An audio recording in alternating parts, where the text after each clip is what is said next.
আসসালামু আলাইকুম ওয়া রাহমাতুল্লাহ। আমি ডক্টর মোহাম্মদ শাহিদুল ইসলাম, নবজাতক ও শিশুরোগ বিশেষজ্ঞ। আমার পেজে একজন সম্মানিত ফলোয়ার প্রশ্ন করেছেন, স্বপ্ন মেয়ে স্যার, আমার ছেলে বয়স 14 মাস, ও যে কোনো খাবার মুখে দিলে মুখ বন্ধ করে রাখে, গিলতে চায় না। এখন কি কোনো উপায় আছে? একটু জানাবেন দয়া করে। খুব ভালো একটা প্রশ্ন করেছেন। প্রথমে আপনাকে ধন্যবাদ জানাচ্ছি, আপনি খুব সুন্দর একটা প্রশ্ন করেছেন। মনে রাখবেন, শিশুদের খাবারের প্রতি আগ্রহ বাড়ানোর জন্য বেশ কিছু টিপস আছে যেগুলো আপনাকে ফলো করতে হবে। অনেক সময় শিশুরা অসুস্থ থাকে, যার কারণে শিশুরা খেতে চায় না। সেক্ষেত্রে আপনাকে প্রপার ইভ্যালুয়েশন করতে হবে যে আপনার শিশু কেন খেতে চাচ্ছে না। অনেক সময় শিশুরা দেখা যায় বাইরের খাবার বেশি পছন্দ করে, সেক্ষেত্রে কিন্তু শিশুদের খাবার প্রতি আগ্রহ থাকে না। আবার কিছু কিছু শিশুর আছে রক্তের স্বল্পতা থাকে, সেখান থেকেও কিছু শিশুর মুখে রুচি নাও থাকতে পারে।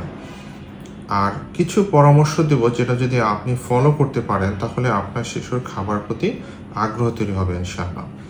দুইটা বিষয়কে আপনাকে অবশ্যই না করতে হবে। এক হচ্ছে খাবারের সময় মোবাইল, কম্পিউটার অর্থাৎ ডিভাইস দেখিয়ে আপনার শিশুকে খাবার খাওয়ানো যাবে না। দুই নম্বরটা খুব গুরুত্বপূর্ণ, সেটা হচ্ছে আপনার শিশুকে জোর করে খাবার খাওয়ানো যাবে না। আর 5টা বিষয়ের প্রতি অবশ্যই খেয়াল রাখতে হবে। তার মধ্যে প্রথম যে বিষয় সেটা হচ্ছে বৈচিত্র্যতা। খাবারের প্রতি বৈচিত্র্যতা নিয়ে আসতে হবে, পরিবেশের প্রতি বৈচিত্র্যতা নিয়ে আসতে হবে। একই ধরনের খাবার আপনার শিশুর খাদ্য তালিকায় রাখা যাবে না, অর্থাৎ একটু ভেরিয়েশন নিয়ে আসতে হবে। বিভিন্ন বর্ণের, বিভিন্ন ফ্লেভারের খাবারগুলো আপনার শিশুর খাদ্য তালিকায় রাখতে হবে ইনশাআল্লাহ। আর পরিবেশের বৈচিত্র্যতা রাখতে হবে, কারণ শিশু যে পরিবেশে খাচ্ছে সেই পরিবেশটা পরিষ্কার পরিচ্ছন্ন থাকতে হবে। আপনার শিশুর প্রয়োজনে যে প্লেট ব্যবহার করতেছে সেটা আপনি কালারফুল করতে পারেন, চামচটা কালারফুল করতে পারেন, তাহলে দেখবেন আপনার খাবার প্রতি একটা আগ্রহ তৈরি হবে শিশুর ইনশাআল্লাহ। 2 নম্বর হচ্ছে শিশুকে আপনাদের সাথে বসিয়ে খাওয়ানোর একটা অভ্যাস করতে হবে। আপনারা যখন খাবার খাবেন চেষ্টা করবেন আপনার সাথে বসিয়ে আপনার শিশুকে খাবার খাওয়ানোর জন্য। আর একটা শিশু যখন খাবার খাবে চেষ্টা করবেন সম্পূর্ণ সময় আপনার শিশুর সাথে ব্যয় করার জন্য। অনেক সময় আমরা শিশুকে খাবার দিই, দেখা যায় যে খাবার দেওয়ার পরে আমরা নিজেরা মোবাইল দেখি, এটা কিন্তু করা যাবে না। সম্পূর্ণ কনসেন্ট্রেশন আপনার শিশুর প্রতি দিতে হবে, যেটাকে আমরা বলে থাকি রেসপন্সিভ ফিডিং। 3 নম্বর হচ্ছে আপনার শিশুকে মাঝে মাঝে তার পছন্দ অনুযায়ী, যদি বড় শিশু হয়ে থাকে তার পছন্দ অনুযায়ী খাবার বেছে নেওয়ার একটা সুযোগ করে দিতে হবে।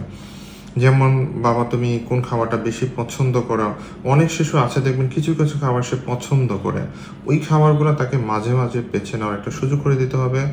এরপর অনেক সময় আপনার শিশুকে আপনি যখন খাবার রান্না করবেন তখন তাকে পাশে বসিয়ে রাখবেন বা তাকে দেখিয়ে দেখিয়ে রান্না করবেন, এতে করে খাবার প্রতি তার একটা আগ্রহ তৈরি হবে ইনশাআল্লাহ। আর 5 নম্বর বিষয়টা খুবই গুরুত্বপূর্ণ, সেটা হচ্ছে আপনার শিশুকে অবশ্যই পুষ্টিকর খাবারগুলো দিতে হবে, এবং এই খাবারগুলো আপনার ফ্যামিলিতেই আছে। আমরা ভুল করে অনেক সময় শিশুকে এই খাবারগুলো বাজার থেকে নিয়ে আসি, মনে করি যে বাইরের খাবারগুলো হয়তো আমার শিশুর জন্য ভালো, কিন্তু সেটা কিন্তু সবসময় ভালো নয়।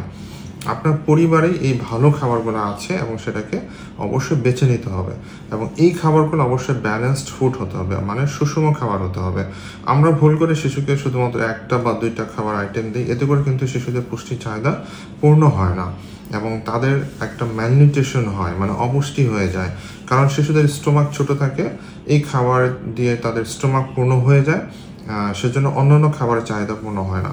সেজন্য শিশুকে অবশ্যই পুষ্টিকর খাবারগুলো বেছে দিতে হবে, এবং এই খাবারগুলো আপনার পরিবারে আছে। আর চেষ্টা করতে হবে শিশুকে বাইরে খাবার না দেওয়া। আমরা শিশুদের বিভিন্ন রকম বাইরে খাবার দিচ্ছি, চিপস, চকলেট, চানাচুর, বিভিন্ন রকম খাবার, অর্থাৎ দোকানের খাবারগুলো শিশুদেরকে দিচ্ছি, এতে করে কিন্তু শিশুদের খাবার প্রতি আগ্রহ হারিয়ে ফেলে। সুতরাং এই সমস্ত পরামর্শগুলো যদি আপনি ফলো করেন দেখবেন আপনার শিশুর খাবার প্রতি একটা আগ্রহ তৈরি হবে ইনশাআল্লাহ। আর শিশুর স্বাস্থ্য নিয়ে আমরা ছোট ছোট পরামর্শ দিয়ে থাকি। আপনারা আমাদের এই পেজ শিশু স্বাস্থ্য পরামর্শ, এটাকে ফলো করে রাখবেন ইনশাআল্লাহ। তাহলে শিশু স্বাস্থ্য নিয়ে ছোট ছোট যে সমস্ত পরামর্শ আছে সেগুলো আপনারা প্রতিনিয়ত পাবেন ইনশাআল্লাহ।